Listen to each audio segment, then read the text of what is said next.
नमस्कार, जय माता दी। आप सभी को नवरात्रों की हार्दिक शुभकामनाएं। आज बात करते हैं चौथे नवरात्रे। चौथा नवरात्रा माँ कुष्मांडा का है।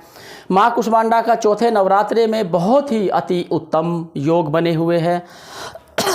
माना जाता है कि माँ की महिमा, माना जाता है कि माँ सृष्टि की उत्पत्ति के लिए जन्म हुआ है। माँ का जब चारों ओर अंधकार छाया हुआ था, पूरे ब्रह्मांड में अंधकार था, जीव जंतु कोई भी नहीं था, माँ दुर्गा ने अंड रूप से ब्रह्मा की रचना की थी। ब्रह्मा की रचना के अनुसार माँ का जन्म हुआ था। इसी कारण से माँ को कुष्मांडा कहा जाता है। सृष्टि की उत्पत्ति करने के लिए माँ की शक्ति और माँ का नाम बहुत मायने रखता है और जीवन में उन्नति कराता है।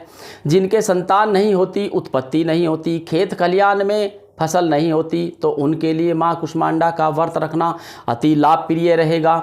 वैसे तो माँ के व्रत सबके लिए लाभप्रिय ही प्रिय है, लेकिन फिर भी जिनके यहाँ उत्पत्ति नहीं हो रही है उनके लिए तो बहुत ही वरदान साबित होगा। यह करने से जो छोटे छोटे उपाय बताऊंगा मैं, और छोटे छोटे उपाय के साथ पूजा, माँ को क्या भोग प्रिय है, माँ का रूप बताया है मैंने, माँ की उत्पत्ति कैसे हुई है, माँ का जन्म कैसे हुआ है, किस वजह से हुआ है, ये सारा बताया। अब बात करते हैं।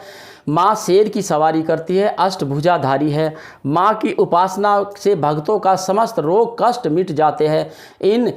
इनकी भक्ति से आयु, यश, बल, आरोग्य और वृद्धि आदि में लाभ प्राप्त होता है। इन सभी से इनके कार्य में सफलता प्राप्त होती है, और जब यह सभी कार्य सफल होते हैं तो जीवन में उन्नति होती है। इस चीज़ का हमेशा ध्यान रहे कि जीवन में थोड़े बहुत उतार चढ़ाव चलते रहते हैं। ये जीवन है। जीवन में जब हम लगातार किसी चीज़ के लिए लगे रहते हैं तो हमें प्रयास भी मिलता है, प्रयास भी होता है हमारा, तो सफलता भी प्राप्त होती है। माँ शेर की सवारी करती है, अष्टभुजाधारी है। माँ की उपासना से भक्तों को बल, यश, कीर्ति प्रदान होता है। माँ कुष्मांडा अल्प सेवा भक्ति भाव प्रसन्न होती है। माँ को बलि के रूप में कुमांडा की बलि दी जाती है। कुमांडा एक फल होता है। जब सृष्टि की उत्पत्ति हो रही थी, जीव जंतु कहीं नहीं थे, तो केवल फल थे। उन फल में एक सबसे बड़ा कुमांडा का फल होता है, जैसे हमारे यहाँ सीताफल की तरह का होता है कुमांडा का फल, इस तरह का बड़ा स्वरूप था। माँ को बहुत, जब उत्पत्ति हो रही थी तो माँ को भूख लगी, तो माँ ने सबसे पहले कुमांडा की फल को 2 हिस्सों में काट करके उसको खाया था। तभी से यह प्रथा चली आ रही है कि माँ को कुमांडा की फल की बलि दी जाती है। और माँ को सबसे प्रिय केसर और पान, यानी पान के पत्ते पर केसर लगाकर भोग लगाने से माँ अति प्रिय होती है। लेकिन एक चीज़ ध्यान रहे, जब भी आप कोई भी भोग लगाते हैं या कोई भी कार्य करते हैं, माँ को फूल पुष्प अर्पित करते हैं, तो उसके लिए एक मंत्र है। यह मंत्र बोलकर आप भोग लगाते हैं तो आपको लाभ प्राप्त होगा। मंत्र है आपका ओम ब्रह्म बृहस्पते नमः। यह बोलते हुए आप किसी भी चीज़ का भोग लगाइए, पान, बलि, जो भी जिस तरह की कुमांडा की बलि देनी होती है, या फल प्रसाद जो भी चढ़ाना है। और माँ को पेठे का प्रसाद भी बहुत प्रिय है, इसीलिए पेठे का प्रसाद बहुत प्रिय है, क्योंकि पेठे का प्रसाद भी कुमांडा की तरह से ही होता है। दूसरी बात ये कि माँ का जो भी आप मंत्र जाप करते हैं, ध्यान रहे मंत्र जाप करने का एक समय मुहूर्त होता है। अब पूजा पाठ और समय मुहूर्त पे करने से अति उत्तम लाभ मिलता है। माँ कुष्मांडा की पूजा का मुहूर्त सुबह 7:32 से 9:59 तक रहेगा। अति प्रिय मुहूर्त है। इस मुहूर्त में पूजा पाठ करने से आपको लाभ प्राप्त होगा। हरे रंग का पुष्प अर्पित करेंगे तो अति उत्तम लाभ प्राप्त होगा, और यह करने से आपको बहुत भाग्य उज्जवल होगा आपका।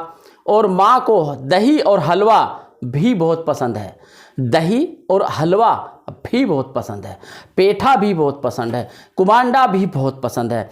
अब बात करते हैं कि माँ किस ग्रह का कारक है। माँ को किस ग्रह से देखा जाता है? माँ को बुध ग्रह से देखा जाता है। माँ को बुध ग्रह से, यानी इसी तरह से हरे रंग का प्रयोग करें, हरा रंग, हरा कपड़ा, यानी कि हरी वस्तु का दान करें। जैसे हरा पालक हो गया है बुध को मजबूत करने के लिए, और मिथुन और कन्या राशि वालों के लिए बहुत ही अति उत्तम है। माँ कुष्मांडा माता का व्रत, माँ कुष्मांडा माता के व्रत में बहुत ही लाभप्रिय होता है। इसमें माँ कुष्मांडा माता को मिथुन और कन्या राशि वालों के लिए बहुत लाभ प्राप्त होगा। यह करके देखें। एक छोटा सा और उपाय करें आप, 5 बूंदी के लड्डू और हरी घास का भोग भगवान गणेश को लगाए, यह भी करें और माता को भी भोग लगाए। यह करने से भी आपको बहुत लाभ प्राप्त होगा। मात्र यह छोटे छोटे कार्य से आपको अति उन्नति लाभ होने वाला है। यह करेंगे तो आपको बहुत लाभ मिलेगा। और जिनके संतान नहीं होती है उनके लिए भी यह छोटा सा उपाय करना अति उत्तम रहेगा, क्योंकि छोटे से उपाय करने से बहुत लाभ प्राप्त होने वाला है। यह उपाय करने से अति उत्तम लाभ प्राप्त होगा, क्योंकि हम छोटे छोटे उपायों से भी बहुत कुछ कर सकते हैं। कुष्मांडा माता का जो स्वरूप है, जिनके संतान नहीं होती उनके संतान की उत्पत्ति के लिए होता है। खेत खलियान घर में या व्यापार नहीं चल रहा, उनके लिए कुष्मांडा माता की पूजा पाठ करना अति उत्तम रहेगा। मात्र यही करने से होगा काफ़ी लाभ। बुध ग्रह को मजबूत करना भी आपके लिए अति उत्तम रहेगा। यह भी आपके लिए सर्वप्रिय रहेगा।